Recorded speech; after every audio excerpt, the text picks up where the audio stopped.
Have you noticed that the world you used to move through effortlessly now feels strangely distant, like you're watching it from the outside instead of participating in it? Maybe you've had moments of déjà vu that feel too precise to ignore, or sudden synchronicities that line up so perfectly they stop feeling random. Maybe conversations that once mattered now feel hollow, places you used to belong no longer resonate, and you can't explain why without sounding dramatic, so you don't explain it at all. If that's been happening, there's nothing wrong with you. What you're feeling is not confusion, and it's not loss, it's a shift. Something in your internal state has changed, and because of that, the external world no longer connects the way it used to. This is what many people experience during a spiritual awakening, long before they have language for it. Your vibration is rising, and as your quantum consciousness recalibrates, it stops syncing with systems built on repetition, fear, and unconscious habit. That's why the old world feels heavier now, slower, almost misaligned. This video isn't here to romanticize that feeling or tell you you're above anyone else. It's here to explain, clearly and grounded in science, why this disconnection happens, what it reveals about hidden reality, and how awareness itself alters the way reality responds to you. There is a measurable reason your frequency no longer links with the same environments, relationships, and narratives, and once you see it, you won't interpret this phase as loss anymore. But before that becomes empowering, you need to understand what actually changes inside the nervous system and the mind when perception shifts, because that's where the real separation begins, and it explains why most people never make it past this point. If this feels familiar, pause with me for a moment and take part in it consciously. In the comments, write the word rising, not as a signal to me, but so the people who are sensing the same shift can recognize each other without explanation. This isn't about convincing anyone or proving anything. It's about marking a shared moment of awareness.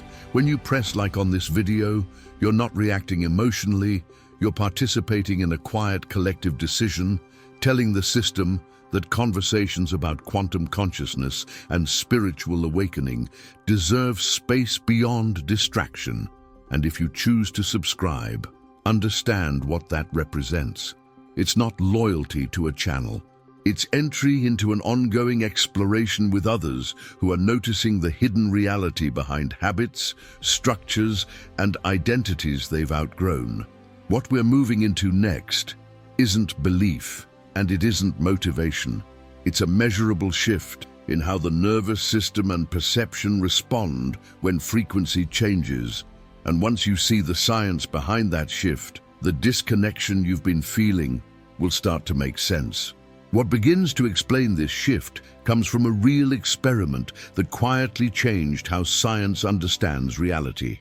In 1974, physicist John Archibald Wheeler, working with Princeton University, proposed and later helped inspire what became known as the delayed choice experiment, a radical extension of quantum mechanics. The core question was disturbing in its simplicity. Does a particle decide what it is only when it is observed, even if that observation happens after it has already moved? Later experimental versions, carried out by institutions like the University of Maryland and the National Institute of Standards and Technology, confirmed something that still unsettles mainstream intuition. Particles behaved as waves or particles depending on how they were measured, and in delayed choice setups, the decision of how to measure them appeared to retroactively determine their past behavior. In other words, the outcome wasn't locked in until observation occurred. Reality did not finalize itself in advance. At first glance, this sounds like an abstract problem for physicists, but stay with me. The observer effect here isn't poetic language, it's measurable. It shows that the quantum field does not operate as a passive backdrop. It responds to interaction, to information, to observation itself. And that means reality creation is not something happening independently of awareness. It is something that emerges through it. If that feels unsettling, it should, because it implies that the universe isn't a fixed script unfolding regardless of you. It's a responsive system. And this is where your experience comes back into focus. If you've noticed that situations no longer resolve the way they used to, that environments feel misaligned unless you're emotionally present, or that forcing outcomes seems to backfire while clarity changes timing, this isn't coincidence. It suggests that your awareness is no longer operating on autopilot. As consciousness expansion begins, the feedback loop between perception and reality becomes more visible. You start sensing that attention matters, that expectation alters results, that when you're disconnected internally, the external world reflects that dissonance. And this is the moment most people feel something is off with them. But the shock is realizing it may be the opposite. It means you're no longer fully synchronized with unconscious systems. And if observation at the quantum level alters outcomes, then the next question becomes unavoidable. What happens when emotional state, subconscious expectation, and belief enter the observer role? Because that's where vibration stops being a metaphor, and where the real reason your frequency no longer links with the old world begins to reveal itself. Another layer of this begins to make sense when you look at the work of Carl H. Pribram, a neuroscientist at Stanford University, whose research in the late 1960s led to what became known as the holonomic brain theory. Pribram proposed that the brain does not store information in fixed locations like a filing cabinet, but distributes it across patterns of frequency and interference, similar to a hologram. Later research in neurophysics and cognitive science continued to support the idea that perception is not a direct readout of reality, but an active reconstruction shaped by energetic patterns, emotional states, and expectation. In simple terms, your brain is constantly tuning into certain frequencies of information while filtering out others, not based on logic, but on internal coherence. And this explains something you've probably felt in your body. When your vibration shifts, your perception shifts with it. That heaviness in your chest when you walk into certain environments, the sudden fatigue around people who feel emotionally chaotic, the sense of clarity and calm that appears when you're alone or in silence. These are not random reactions, they're feedback signals. Your subconscious mind is responding to energy before your conscious thoughts can rationalize it. Perception is frequency-based, and frequency determines what you notice, what you ignore, and what feels aligned or draining. And this is why rising awareness often comes with physical sensations that feel unfamiliar. Pressure behind the eyes, sensitivity to sound, a need for space, a pull toward simplicity. If you're feeling any of this right now as you listen, that subtle internal recognition, that quiet resonance in your body, it's not coincidence. It's your nervous system recalibrating. And this explains why the old world feels harder to link with. Your internal frequency has changed, but the external structures haven't. The subconscious mind is no longer matching the same patterns of repetition and conditioning it once did. You begin to see through routines, narratives, and roles that used to feel solid, not because you're rejecting life, but because your perception has expanded. And here's where this becomes uncomfortable. As vibration rises, it doesn't just bring clarity, it brings exposure. Old emotional patterns surface, beliefs you didn't choose become visible. The gap between who you've been and who you're becoming widens, and that gap can feel lonely. This is the part no one prepares you for, the moment where growth feels more like loss than progress. And it's exactly where most people turn back, because what comes next requires something rarely talked about: honesty with yourself about what you're ready to let go of and what you're still afraid to face. There was a point where this shift stopped feeling interesting and started feeling heavy. I didn't feel enlightened, I felt unsure. I remember realizing that the more aware I became, the harder it was to pretend things were fine when they weren't. Relationships that once felt effortless began to feel strained. I questioned myself constantly. Was I becoming distant or just more honest?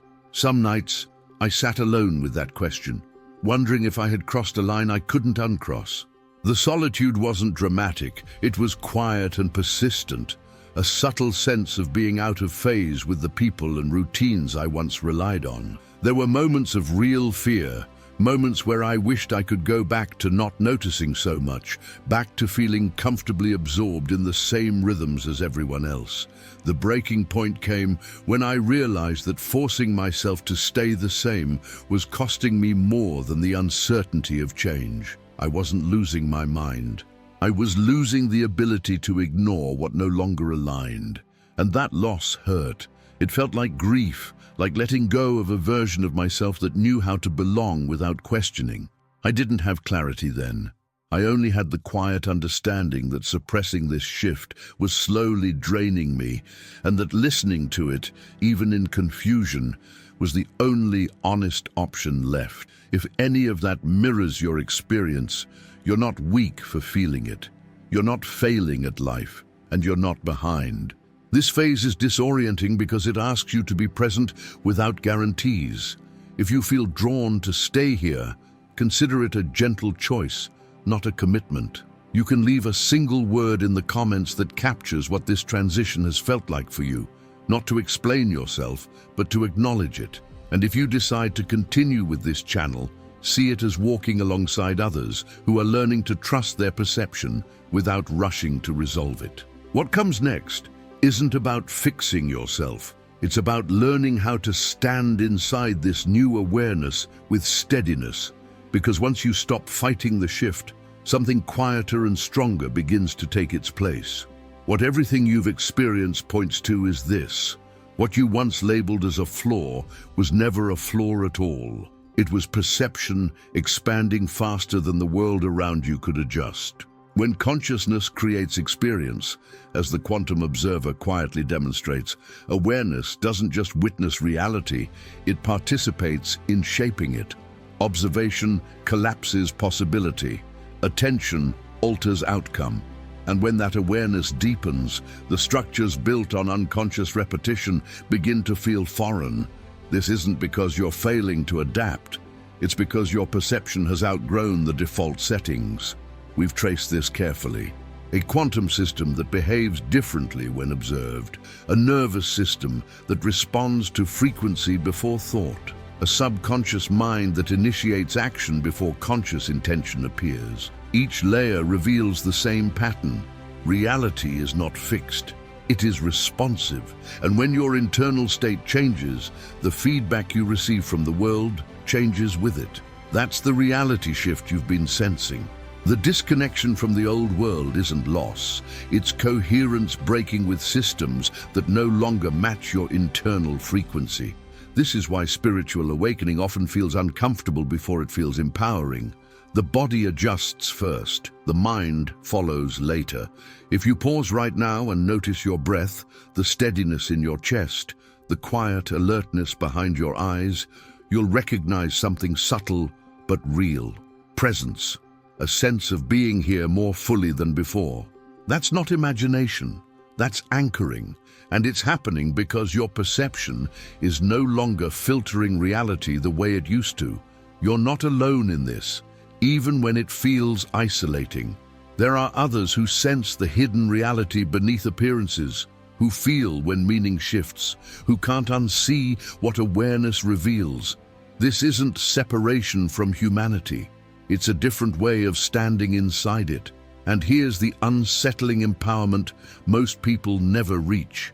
If consciousness creates experience, if the quantum observer alters outcomes, then the force shaping your life has never been external. It has always been closer than you were taught to believe. But there is a final threshold, one that changes how timing works, how intention lands, and why pushing too hard can collapse what patience would allow to emerge. That's where this accelerates.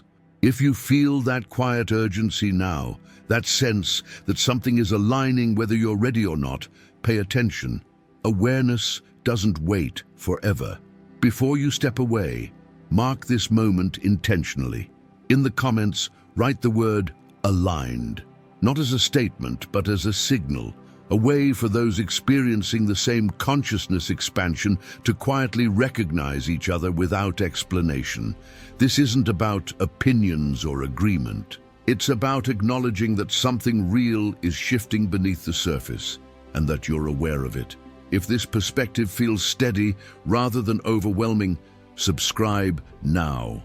Not to follow a personality, but to remain connected to a space where quantum consciousness, perception, and spiritual awakening are explored with clarity instead of noise. Subscribing is choosing to stay in conversation with ideas that sharpen awareness, challenge inherited limits, and return agency to where it belongs.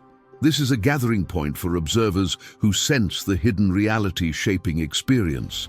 In the next video, the 1% secret, why the law of attraction fails 99% of people.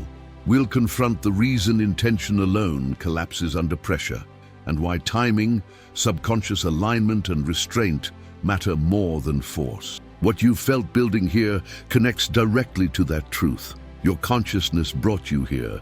What happens now is your choice.